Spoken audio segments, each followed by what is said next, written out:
The St. Louis Arch, this spectacular structure overlooking the famed Mississippi River in the city of St. Louis, Missouri, is one of the most innovative arches and recognizable icons in the world.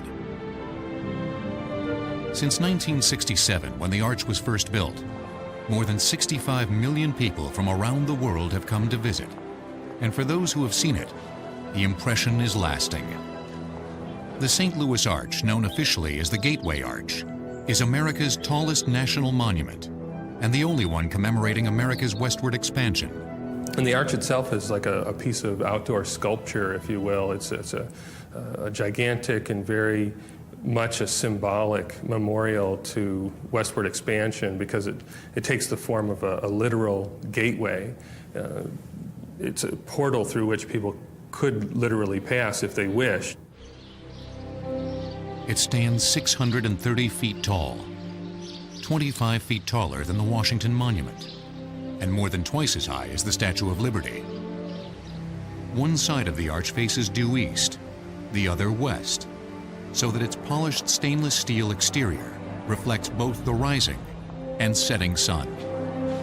I don't think there's been any 2 days that I've gone down there that it's looked exactly the same. The morning and evening light, when it's pink and the way it shines off of it, just gives these incredible colors that it reflects back. It's a remarkable thing, I think, and it looks different from every angle. When you're up close to it, you can appreciate the incredible precision of the surfaces. It's really something to just stand and look at it for long periods of time. Deceptively simple in appearance, the Gateway Arch is the result of exceptional design. It is not a traditional Roman arch, but something entirely different, an inverted catenary curve. An inverted catenary curve is the form that's made by a chain that's hung from 2 points and then let to drop. So the form of the arch just reverses that. It's kind of like a mirror image of that form. The arch's 630-foot height is identically matched by its width. It is also hollow, ingeniously supported by its outer core, like a stalk of bamboo. The arch is composed really of 2 skins. The outer skin was made of the stainless steel on a steel plate, and the inner skin was made with carbon steel. And then the lower third of the arch is filled with concrete, and the upper 2/3 of the arch remain unfilled as a double skin. At the base of the arch, the walls are 3 feet thick. They gradually taper to a mere 7 inches. Most people just kind of look at that outside and don't think of the fact that there's a unique stair system that's on the inside that goes all the way to the top on both sides, that there's the whole tram system that's built in there with tracks and everything else that had to go in. Each year, nearly 1 million visitors take the trip inside to the top of the arch in a unique 80-passenger tram that is part elevator and part Ferris wheel. There are 2 trams, one in each leg, operating independently. For emergencies, there are also stairs, a flight of 1,076 steps. The observation room at the top can comfortably hold about 100 people. It measures 6 feet 9 inches high and 65 feet wide. 16 small windows line the east and west walls to provide visitors with expansive views. To the west, the metropolis of St. Louis. To the east, the Mississippi River and the state of Illinois. In good weather, visibility is 30 miles. The arch was built to withstand winds of 150 miles per hour. It is also impervious to lightning strikes due to 7 lightning rods, each a foot high, affixed to its top. What lies beneath the arch is a vast subterranean visitors complex with 2 large movie theaters and what's billed as the first underground museum in the United States. The arch itself is the centerpiece of the National Park Service's 100-acre Jefferson National Expansion Memorial. It is here on these very grounds where the village of St. Louis was founded in 1764 as a fur trading post and where pivotal moments in America's history occurred. Two major rivers, the Mississippi River and the nearby Missouri River several miles west, made St. Louis a perfect way station for hunters and traders. Well, St. Louis, of course, has always been, probably since Native American times, a place of important juncture of rivers. And before there were railroads, that was the only way to travel long distances. So it was selected as the starting point for the Lewis and Clark expedition in 1804. This was just after Jefferson had negotiated the Louisiana Purchase from France, large territory which extended all the way up to Montana. Nothing was known about it, and so it was necessary to have an expedition that would go along the rivers and eventually end up in the Pacific Northwest. There were less than 1,000 people living in St. Louis when Meriwether Lewis and William Clark started their westward journey. Yet only a few years after their return, St. Louis changed from frontier post to boom town. Soon you had entrepreneurs in St. Louis that became involved in all the aspects of the opening of the West, whether it be exploration or the various trade routes that existed. Particularly as soon as the Santa Fe Trail was opened in 1821, a lot of the material goods and the rewards from those goods made their way to St. Louis. And most people who went on the overland route outfitted in St. Louis. After the Civil War, St. Louis would continue to build its fortune on trade and the Mississippi River. Yet as railroads gained prominence in moving goods and people, St. Louis's important riverfront district would begin a slow decline. By the time the Depression hit, the riverfront was home to one of the largest Hoovervilles in the country.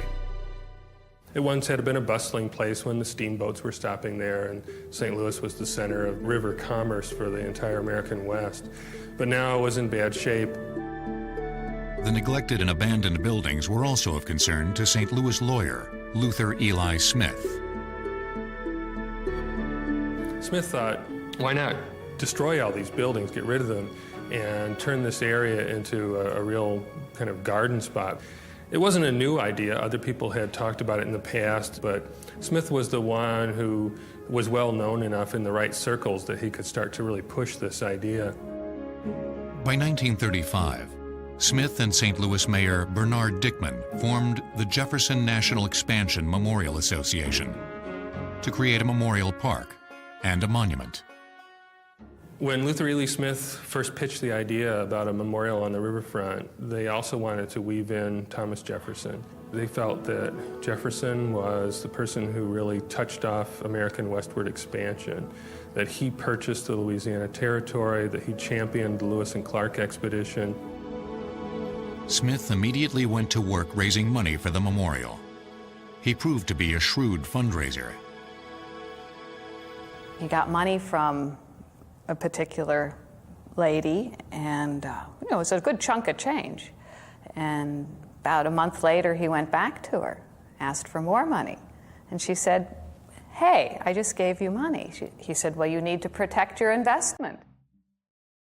At the height of the Depression, Smith successfully lobbied the federal government to cover 3/4 of the estimated $30 million to build the memorial. The city of St. Louis approved a bond to cover the rest. Land acquisition for the memorial park began in 1937. But a lawsuit by 43 property owners stalled demolition. It was a difficult road that Smith set for himself when he decided to make this riverfront memorial. First of all, because not everybody was exactly on his team, especially people who were landowners in the area. Their property was acquired through condemnation. Eventually, all the buildings in a 40 square block area of the city were torn down, flattened. The landowners were bought out, and residents were forced to move elsewhere. Further delays occurred in 1942 with the outbreak of World War II. But as soon as it was over, Luther Eli Smith was back raising money, this time for a nationwide architectural competition. And then he continued after World War II to keep the whole effort alive. It could have easily gone by the wayside at that point, and he personally raised the money to have a competition, which ultimately one of the biggest architectural contests ever held in the United States. Designs would be submitted from all over the country. But a case of mistaken identity would keep the winning architect from knowing he was even in the running. The design for the St. Louis Arch was chosen during one of the biggest architectural competitions in American history. The contest was launched May 30th, 1947. It was open to any architect in the United States and offered prizes totaling $125,000. This was the first big competition that was being held anywhere in the world after World War II, and it's the largest amount of money that had ever been offered in an American architectural competition up to that point in time. By the September 1st deadline, 172 entries had been submitted. They ranged from the sublime to the bizarre. Among them, pyramids, a mini Niagara Falls, lighthouses, and a giant compass. A number of the designs are a little weird. A lot of them looked a little bit like things from the World's Fairs of the 1930s. They're kind of streamlined and not at all like the arch in form. The arch really was pretty much unique among the entries in being such a bold design. The judges pared the entries down to just 5 and invited the finalists to submit drawings for a second round of competition. Among those invited was entry number 144, a large stainless steel arch at the edge of a dense forest. From the Saarinen architectural firm in Bloomfield Hills, Michigan. Finnish architect Eliel Saarinen headed the firm, along with his son Eero. Eliel Saarinen was well known around the United States. Eero Saarinen was his son and kind of in his shadow. So father and son both drew up plans for the competition, and they worked on opposite sides of the same wall. And the gentleman's agreement is they didn't look at each other's designs. So both were submitted at the same time in the first round of the competition. The jury sent the winning notification off to Saarinen's home. Everyone assumed it was for Eliel, the father. There was 3 days of celebration.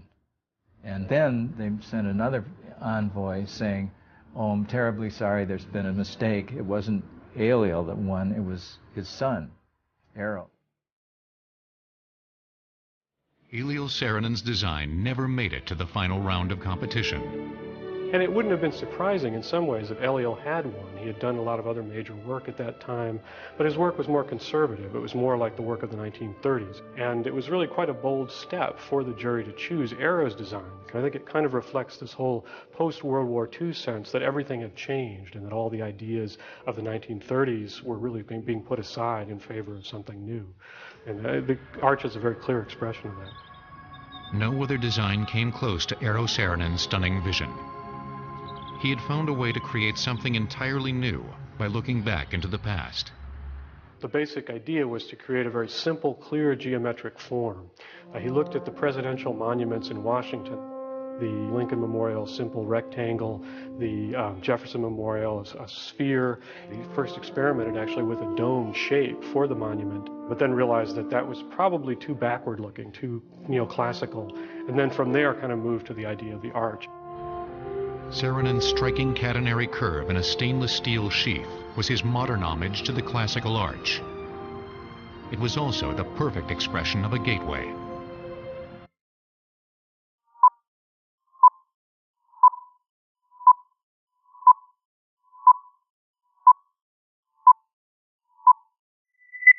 He was just very careful and very meticulous and almost to the point of obsession in getting the angle just right so that we get the effect that we have today.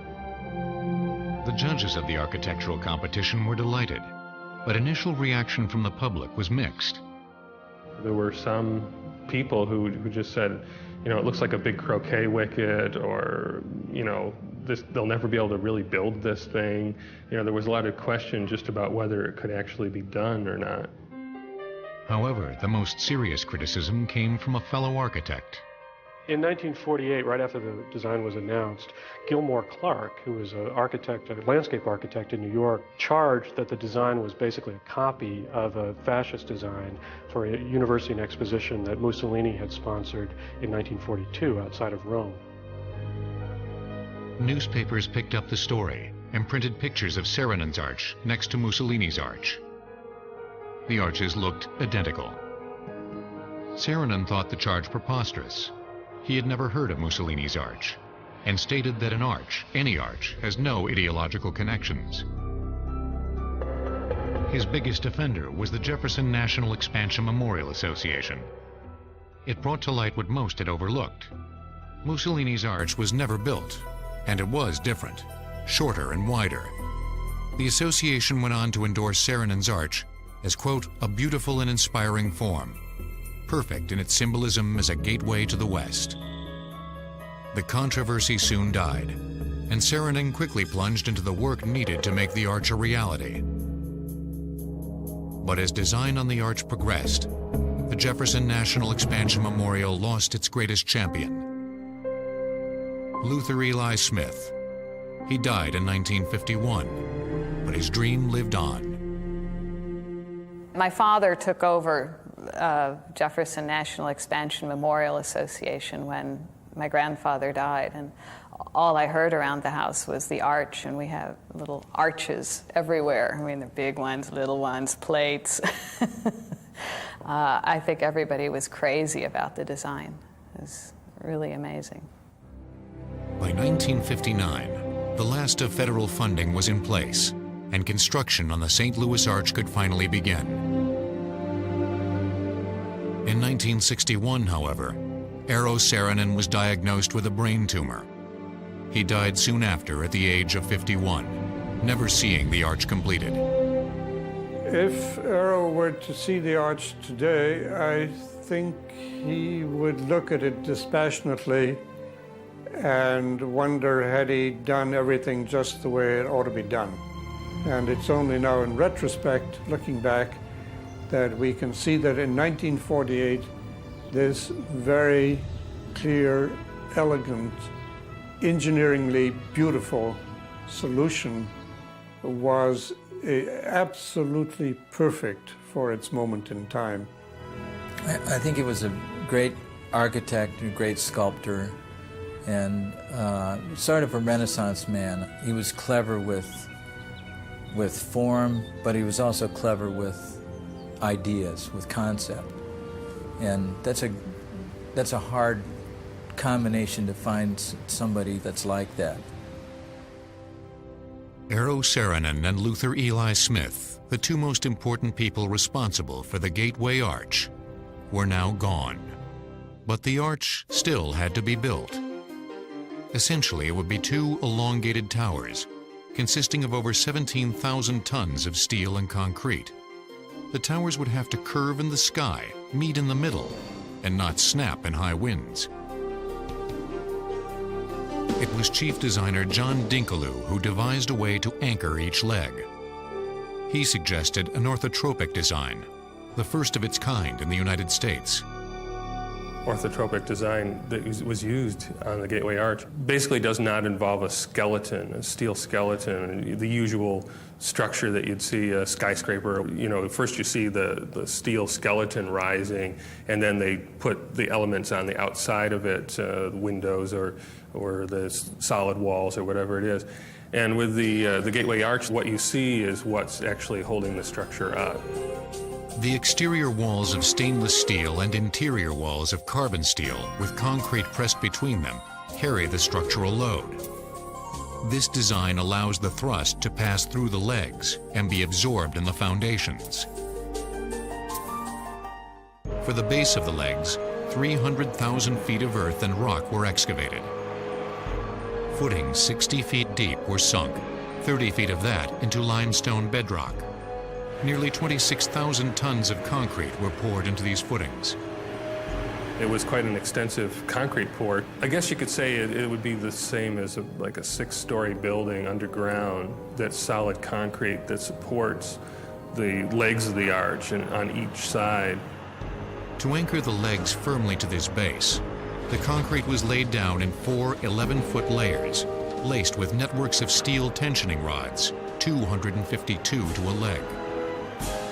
Buried into the actual foundations, the concrete structure, were pre-stressing rods, post-tensioning rods that would actually be extended as the arch was built. They'd keep adding to them.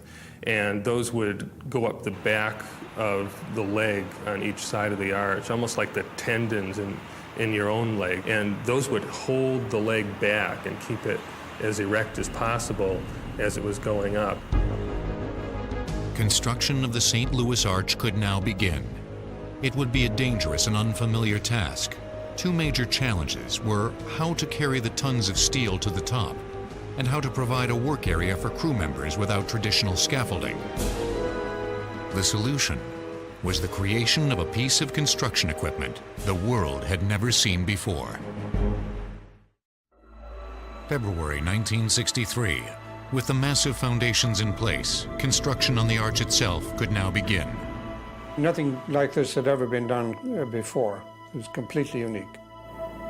Construction workers faced frigid winter days and sweltering summer heat. But they would face dangers far more significant than those posed by the climate. All construction is dangerous, but this particular project, since it was unique and no one working on it really had any experience of a similar kind of project, made it doubly dangerous. In the days before strict safety laws, workers would be on steel beams with no support, hundreds of feet in the air or dangling in high winds. I personally don't think that the arch could be built today because of OSHA restrictions and other things. I wonder whether it ever could soar to 630 feet the way that it did. You see men up there in the photographs and in the film where they're just hanging on, and sometimes the winds would get high during a storm or something, and just sort of clinging to the sides of this thing, you know, while it's shaking around. I mean, these guys, you see them up there, they didn't even have safety harnesses on or anything else. The insurance company underwriting the project predicted that 13 people would die during the building of the arch. Nonetheless, construction proceeded. The basic building unit of the arch was the double-walled triangular section.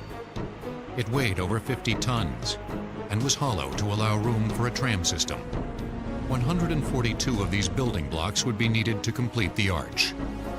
Each unit would consist of 6 stainless steel panels. Those 6 panels of stainless were welded together into one side of the lower sections in the fabricating plants in Pennsylvania, and then they were joined with the interior surface. The Pittsburgh Des Moines Steel Company, which had specialized in building bridges and elevator water towers, was responsible for the nearly 1,000 tons of polished stainless steel. The sections were transported by rail from steel mills in Pittsburgh. At the job site, the triangular wall sections were assembled on a concrete welding pad. They would assemble them into the triangular shape, weld the corners, and then they were transferred by a railroad car, rebuilt railroad car, under the arch legs. Lifting an arch section into place took only half an hour. They were connected to each other by high-strength steel tensioning rods and then welded together. You would set it on top of the previously set section.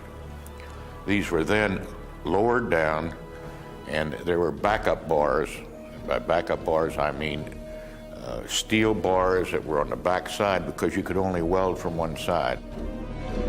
The legs of the arch would be built simultaneously.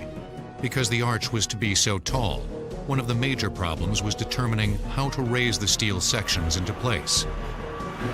The first 6 sections of each leg, 72 feet, were handled with conventional cranes. Beyond that, it was necessary to use something completely different. There were no cranes that were going to be able to lift pieces into place that were tall enough to get up above, 60, 100 feet. So they had to think of something, another way to do it. The answer was the creeper derrick, specially designed for this project. Each of the two 80-ton assemblies was essentially a tiltable platform mounted on railroad tracks that were actually placed on sides of the legs. On top of each platform was a 130-foot crane.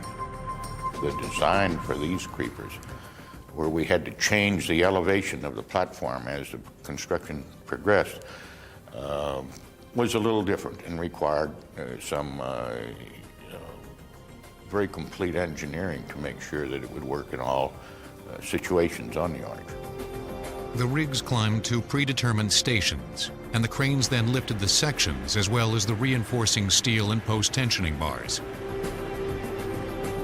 As the derricks pulled themselves up the curved legs of the arch, adjustable supports kept them level regardless of the curvature of the legs.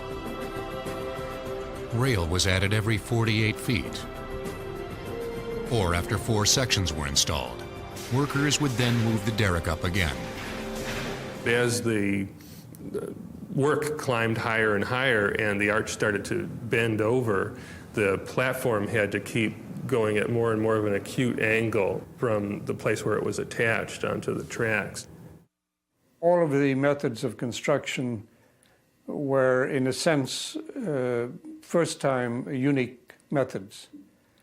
The creeper derricks were part of that. The idea of putting a rail line up for the derricks to be able to climb up on the arch as it was being constructed was a very, very original idea. Since the arch legs were being built at exactly the same time, sophisticated surveying was required. Measurements had to be very precise, since a slight deviation in any direction could result in the legs failing to meet perfectly at the top. To eliminate heat distortion caused by the sun's rays striking one side of the arch while the other side was in shadow, all measurements were done at night. Accuracy was achieved through triangulation. Engineers used 4 posts, or monuments, that formed a rectangle 300 by 720 feet, centered on the arch legs. We established 4 monuments, 2 behind each leg of the arch, and measured the distance between those 2 monuments very accurately. Surveyors employed an instrument called a theodolite, a device similar to a telescope that measures horizontal and vertical angles. Engineers used the 2 north monuments for triangulation on the south leg, and the 2 south monuments for triangulation on the north leg. And by applying the rules of trigonometry, the engineers could precisely determine any given point along the arch legs. Accuracy had to be maintained to a 64th of an inch. Thousands of tons of steel moved closer and closer to the arch's apex. But before Luther Smith's dream and Eero Saarinen's work of art could be completed, more technical challenges would have to be overcome. After 2.5 years of building St. Louis's Gateway Arch, construction was on schedule for an October 1965 completion date.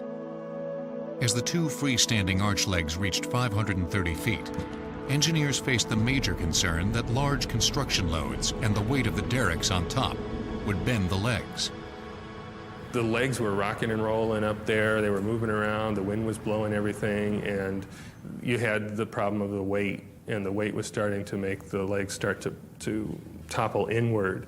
One of the big questions they had, as I understand it, is how do we keep these 2 sides stable until we can get the final section in and the weight can be released? The solution was a 60-ton stabilizing truss, which would be installed horizontally between the 2 legs on June 17, 1965. This would be one of the most challenging tasks, as the 2 creeper derrick operators would meticulously work together to position the truss. Any 2 crane lift is kind of a dangerous situation to start with. They have to keep it level, otherwise the load transfers to the other one. They tied a rope on each end of it, and the night before they marked it off in increments of 10 feet or so, so when the rope went through the pulleys that they had mounted on the ground, well, it was just like a measuring tape going up. They had to do the most complicated lift of the whole project, where both creeper derrick operators had to be working in exact synchronicity with one another to pull this thing up.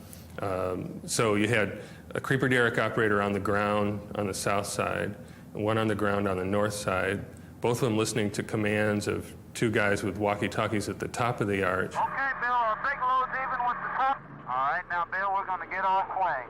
We're going to get our swing. Hold that, Bill. Hold that.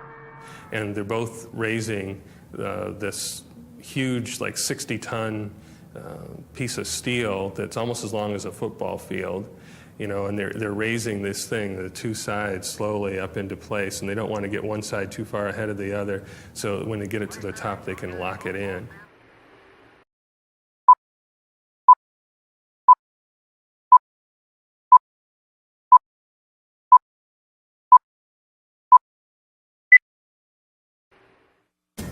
After the stabilizing truss was in place, 21 additional triangular sections were added to each leg.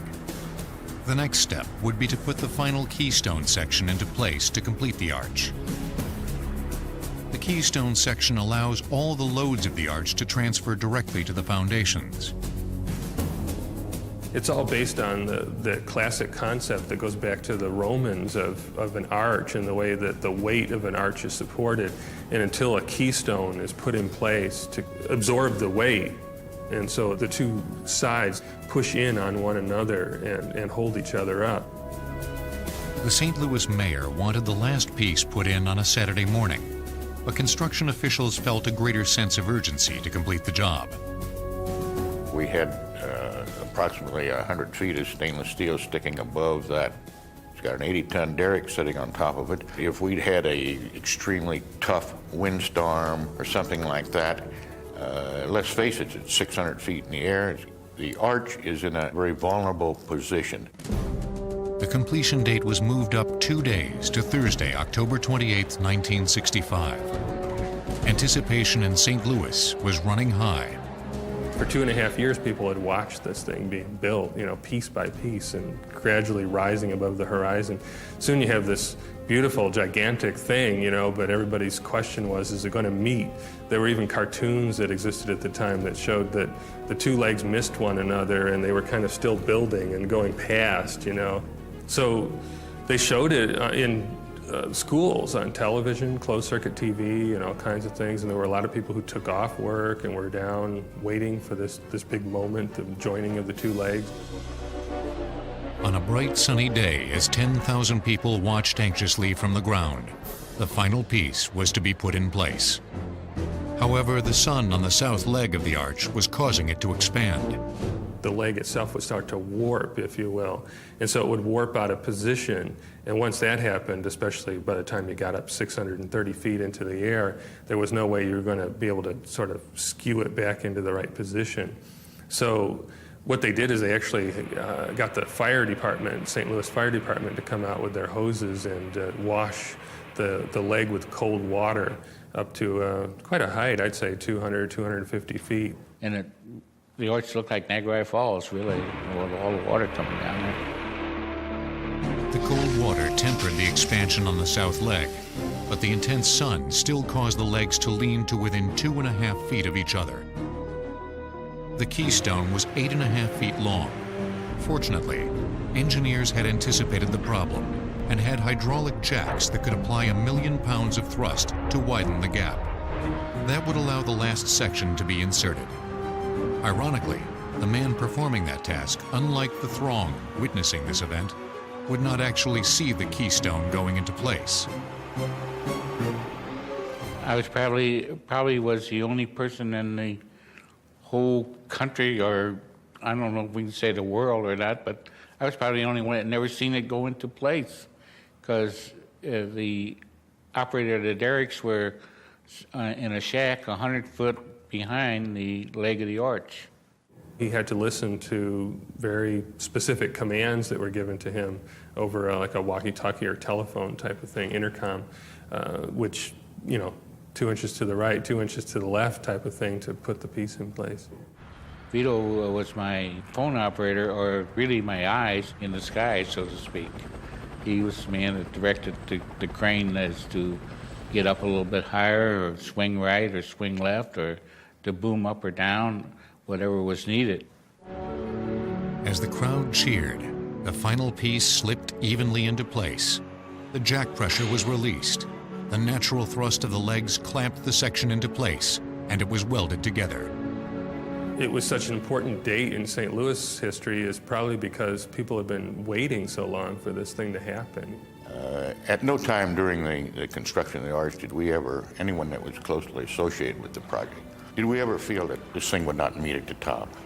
They built it up on each side symmetrically so that both halves of the arch went up at the same time. Incredible level of precision in the construction. It is amazing. Now that the outside of the arch was completed, engineers turned to the next big project, installing a tram system that would take hundreds of thousands of visitors a year to the top of the curved arch and back. But how to design this unique system would stymie the top elevator experts in the world. The magnificent exterior of the St. Louis Arch was now complete. The next major task was building the unique tram system, one that would transport visitors up the tallest memorial in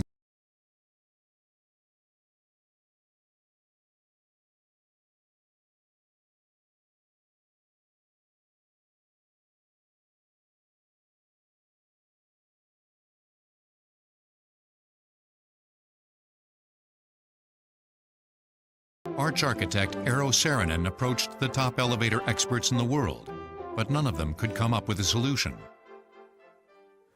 Well, the unique challenges in developing this system, of course, were it's the level of precision which had to be followed in order to make it work, going up to 630 feet in a diminishing triangular space.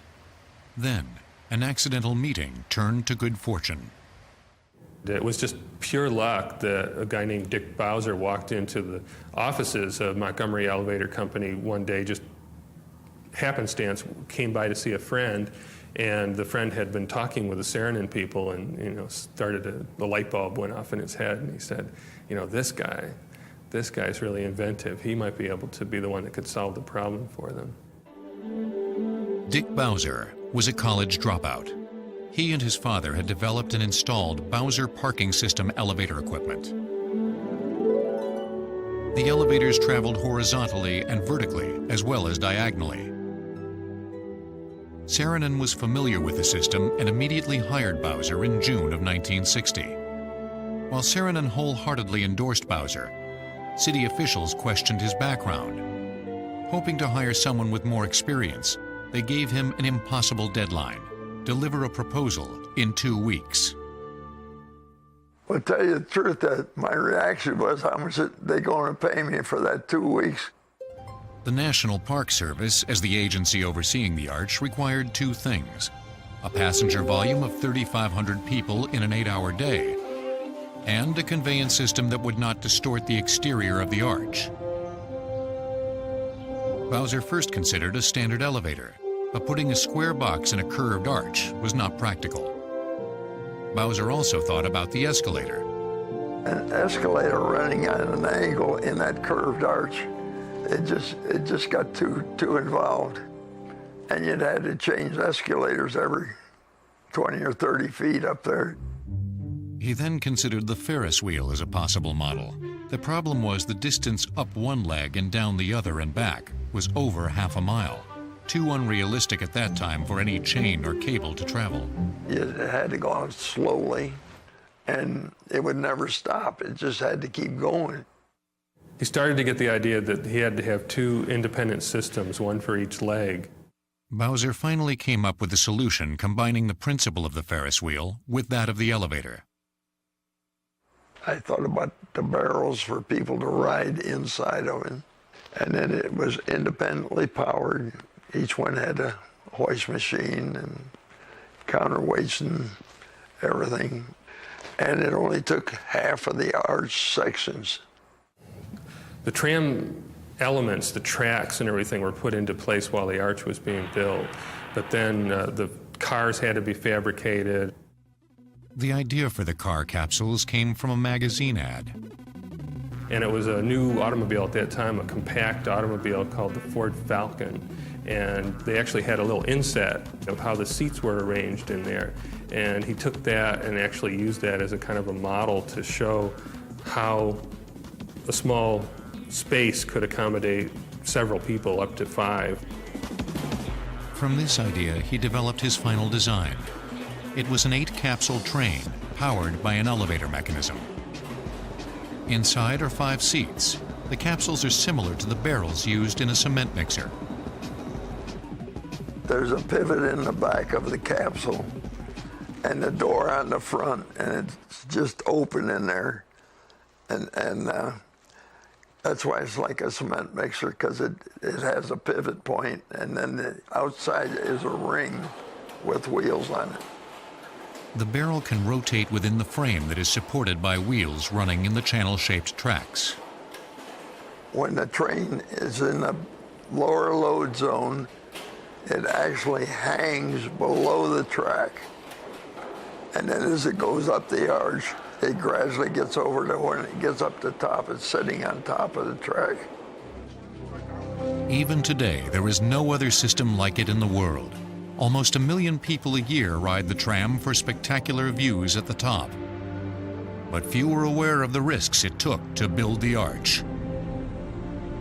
Despite the insurance company's dire prediction that 13 people would perish during the construction, not one worker died. I think that everybody on the project realized that safety was first and foremost on this job. We had an excellent safety record. At one time, we had over 500 working days without a lost time accident.